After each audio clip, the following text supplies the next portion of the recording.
Box office war 16 బాలీవుడ్లో భక్తి సినిమాలు చూస్తారా? ఇండియన్ ఫిల్మ్ ఇండస్ట్రీకి సంబంధించి బాలీవుడ్ బిగ్ షేర్ తీసుకుంటుంది. కానీ సౌత్ ఇండియాలో వచ్చినన్ని భక్తి రస చిత్రాలు హిందీలో బాగా తక్కువ.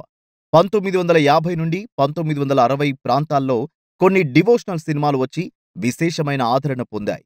1980లో సంతోషి మాత మీద ఓ సినిమా వచ్చింది. ఆ సినిమా సూపర్ హిట్. ఇతర భాషల్లో కూడా డబ్ చేశారు, రీమేక్ చేశారు. అన్ని చోట్ల ఆ సినిమా ఘన విజయం సాధించింది. అప్పట్నుంచి బాలీవుడ్ ప్రేక్షకులు సరైన డివోషనల్ సినిమా కోసం ఎదురు చూస్తున్నారు.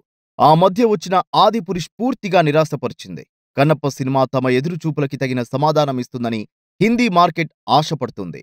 అక్షయ్ కుమార్ శివుడి పాత్ర పోషించడం, ప్రభాస్ ఇంపార్టెంట్ క్యారెక్టర్ చేయడం, దానికి తోడు మహా శివభక్తుడి కథ కావడం కన్నప్పకి ప్లస్ పాయింట్స్ అయ్యాయి. బాలీవుడ్లో సెన్సేషనల్ సక్సెస్ సాధిస్తుందని అందరి అంచనా.